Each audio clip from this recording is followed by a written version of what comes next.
Eh bien bonjour à tous, salut Lionel et bienvenue pour ce nouvel épisode de Digital Main où nous allons vous parler du sujet chaud brûlant qui est tout simplement Libra. Ça fait couler beaucoup d'encre et je pense que tu as quelques anecdotes historiques à nous raconter. Oui, on va essayer de remettre ça dans la perspective historique. Non, en fait, on va surtout se poser des questions actuelles. Mais c'est vrai que si on regarde en 1944 les accords de Bretton Woods qui ont essayé de faire une régulation de la monnaie mondiale basée sur le dollar et convertible en or, quand on pense qu'en 1971, le dollar a dit ciao à la conversion en or et donc la monnaie pouvait fluctuer tranquillement, on pourrait dire que le Libra, tel qu'il est constitué et tel qu'on va le voir tout de suite, eh bien c'est peut-être une révolution aussi importante que l'arrivée du papier-monnaie en 1715, inventé par l'anglais John Law. Voilà. Et bien voilà, vous savez tout, vous n'avez plus qu'à vous rendre sur Wikipédia si vous n'avez pas tout compris. Et c'est parti, on vous parle de Libra.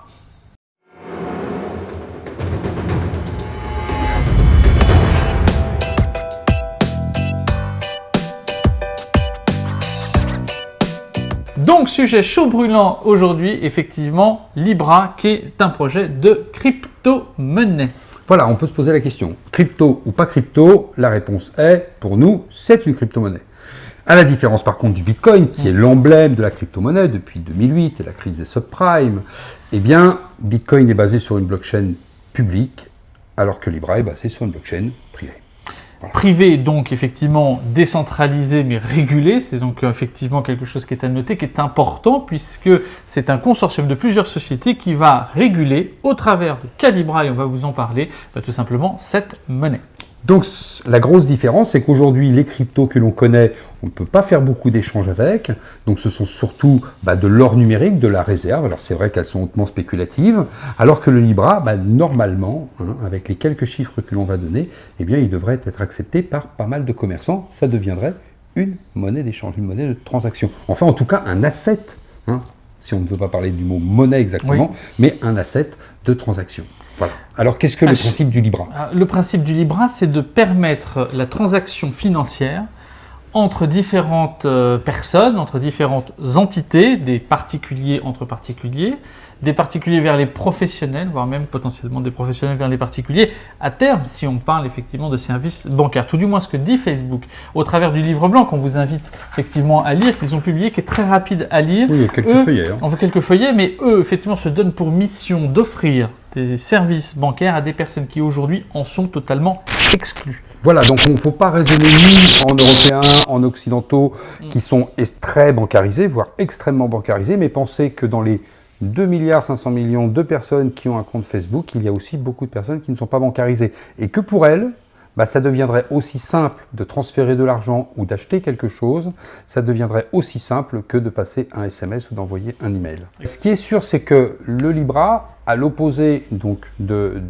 Bitcoin et puis d'autres crypto-monnaies, c'est ce que l'on va appeler un stablecoin, parce qu'il est basé sur des paniers de monnaie, et là, il y aurait à peu près une dizaine de monnaies, mais surtout du dollar, du yen, de la livre sterling, de l'euro.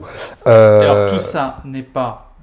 je rebondis tout de suite pour ne pas perdre le fil. Tout ça n'est pas réglé par les États, tout ça est bien réglé par des sociétés qui vont positionner le cours du Libra sur l'ensemble de ces monnaies-là. On est bien d'accord. On est d'accord. Et donc, c'est vrai que dans ce panier de sociétés, on retrouve surtout Visa, on retrouve PayPal, on retrouve Mastercard, on retrouve quelques acteurs privés comme Uber, par exemple. On retrouve aussi Iliad, un acteur français que l'on connaît bien par le biais de Free.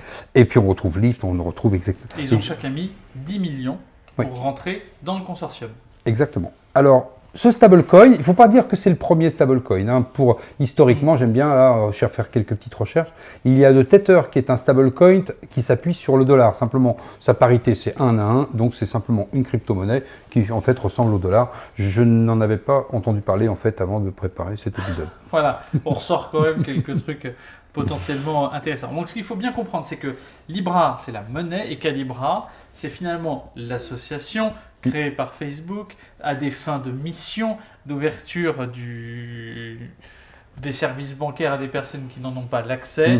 Donc finalement, ils ont créé ça pour être les meneurs finalement dans ce projet-là, mais pour ne pas être les seuls à proprement parler. Ils parlent bien toujours d'écosystème. C'est ce qui fait d'ailleurs la force, le principal défaut pour les États, on va vous en parler, de cette monnaie. Oui, alors donc c'est une fondation qu'ils ont basée en Suisse. Et dont, évidemment, font partie tous les noms et puis d'autres que l'on ne vous a pas cités, mais ceux que l'on vous a préalablement cités. Vous faites un calibra.com et puis vous allez voir déjà la simplicité. Alors, si vous êtes client d'une néobanque comme N26, comme Revolut, vous allez voir, ça s'apparente. Interface très simple. J'ai de l'argent, hop, je te l'envoie, tac, tac, tac. Écoutez, au revoir MoneyGram, au revoir Western Union. Je crois que là, il y a aussi beaucoup de gens qui vont perdre véritablement leur marché. On est bien d'accord, donc c'est pas une monnaie parce que ce n'est que du stock, ce n'est pas du flux. Une monnaie, c'est aussi du flux, c'est la capacité de faire des dépôts, mais aussi d'avoir des crédits. Là, ce n'est que du stock. Vous avez des euros, vous les convertirez éventuellement en Libra, et avec ces Libras, vous pourrez acheter sur la planète entière, peut-être, sur une simple plateforme qui fera une plateforme d'échange, auprès des différents retailers qui voudront bien accepter cette monnaie. Mais visiblement, avec la liste des participants de Calibra, on est quand même, d'après moi, assez bien parti, ou mal parti, selon qu'on se trouve de tel ou tel côté de la barrière. Exactement, parce que c'est toujours ce sujet, c'est que Facebook aujourd'hui, par cette capacité d'avoir la plateforme, parce qu'ils ont quand même quasiment un tiers de la population mondiale qui est directement... Un tiers, 2,5 milliards. Voilà. Aujourd'hui, aucune banque ne peut se prévaloir d'avoir cette capacité de prospect early adopter tout de suite, parce que massivement, c'est déjà dans un outil que j'utilise, notamment Messenger. Donc tout le sujet, il est quand même là. Ça s'appuie sur des différentes monnaies qui assurent une certaine stabilité.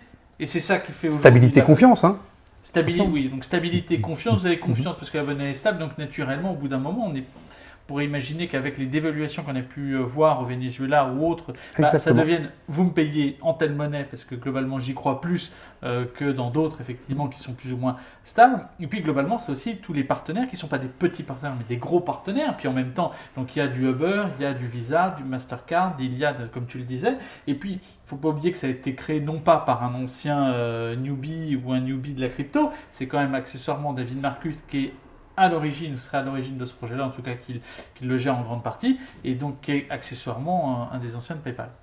Donc, pour tout ça, pour tout ce que tu viens de dire, c'est en fait, et tout ce que l'on a dit précédemment, c'est pour nous une révolution. C'est d'autant plus une révolution que ce système monétaire, on va dire ce système d'échange, de change 2.0, va pouvoir aussi agréger des nouveaux business models d'entreprises qui viendront fournir des services sur ce système de change. Aujourd'hui, que fait Western Union? C'est une entreprise qui a un business model sur un système de change. Et bien là, on aura probablement beaucoup de startups qui vont venir se greffer sur ce système de change.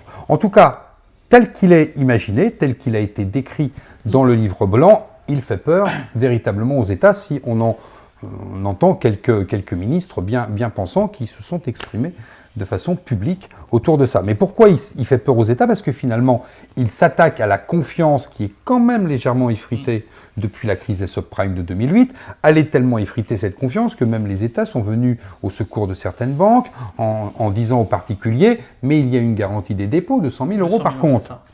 On voit bien que c'est parce que la confiance est un petit peu effritée.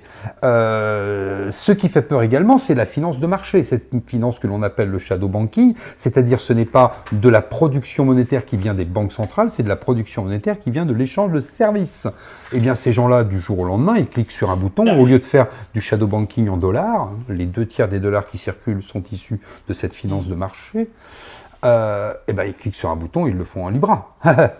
Donc tout le danger. Beaucoup de danger. Il y a un danger de souveraineté qui est énorme, si bien que même la Chine, qui a remis au goût du jour quelques projets rapidement sur les enjeux de crypto, dit, et donc c'est Wang Xin qui le dit, le chef du bureau de recherche de Bank of China, que je vous ai d'ailleurs traduit, parce que naturellement c'est pas moi qui vais vous parler mandarin, quoique je vous recommanderai peut-être dans un autre épisode un superbe site internet pour apprendre le mandarin, mais je veux pas me faire, on a déjà Digital Man à traîner, on va pas en rajouter.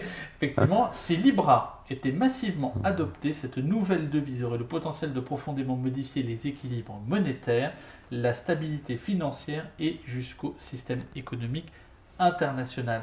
Et on voit bien que dans les dernières déclarations de Bruno Le Maire et compagnie, notamment parce qu'il y a d'autres pays qui se sont manifestés, il y a un véritable enjeu de souveraineté face à un totalitarisme technologique qui est omniprésent. Donc forcément ça fait peur aux États, mais ça fait peur aussi peut-être à nous, puisque finalement, ce qui veut dire monnaie veut dire confiance, encore une fois, le billet de 50 € que vous avez, ce n'est que du papier, pour vous ce n'est que du papier, pour le commerçant c'est 50 €.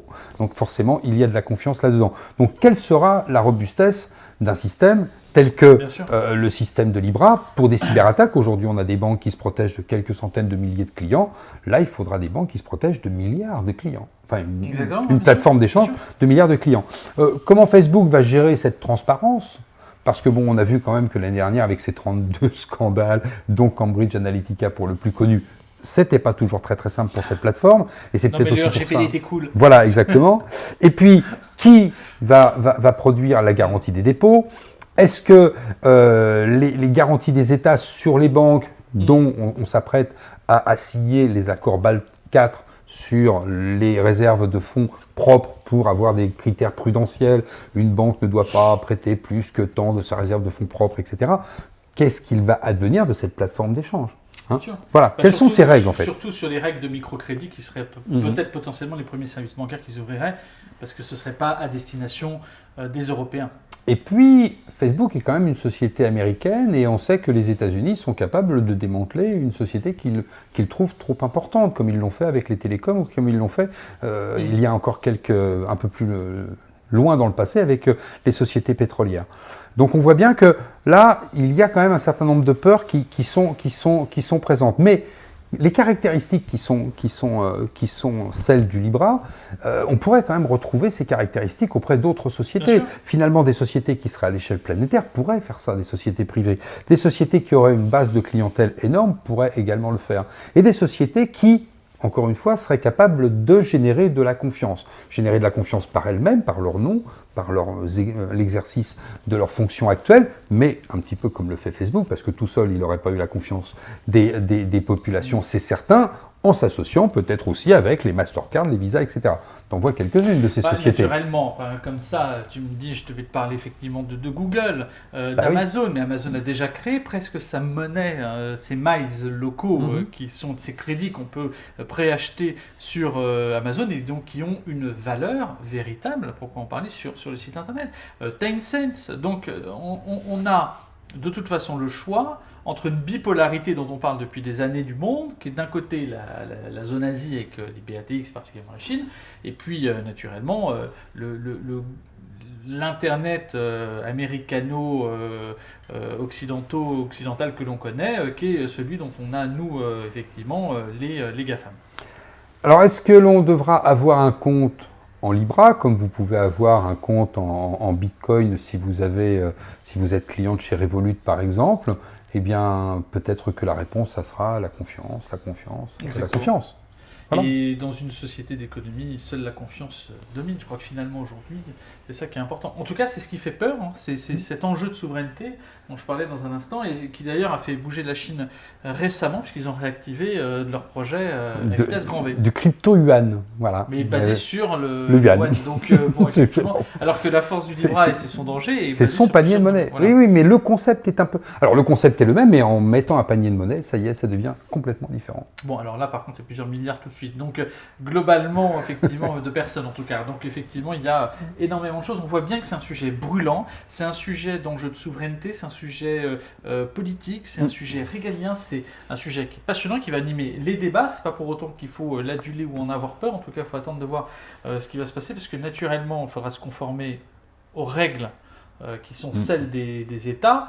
Et donc, naturellement, il y a, à mon avis, quelques enjeux autour de la 5G qui sont passés, comme on a pu le voir sur le Mobile World Congress, avec un conflit géopolitique. Là, avec le Libra, ça peut suivre aussi le même chemin. Ça peut suivre le même chemin et ça laisse présager une rentrée qui, je pense, sera intéressante. D'ailleurs, sur le CES 2020, je pense qu'il va y avoir, il y avait déjà un petit spot autour des cryptocurrencies sur le CES 2019.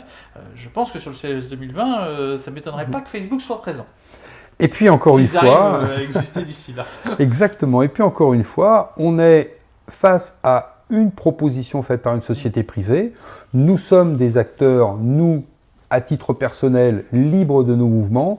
Si elle passe les mailles de certains législateurs, eh bien, on choisira le Libra si le Libra nous procure un certain nombre d'avantages. Comme on choisit une banque plutôt qu'une autre, comme on choisit telle carte de crédit plutôt qu'une autre, etc.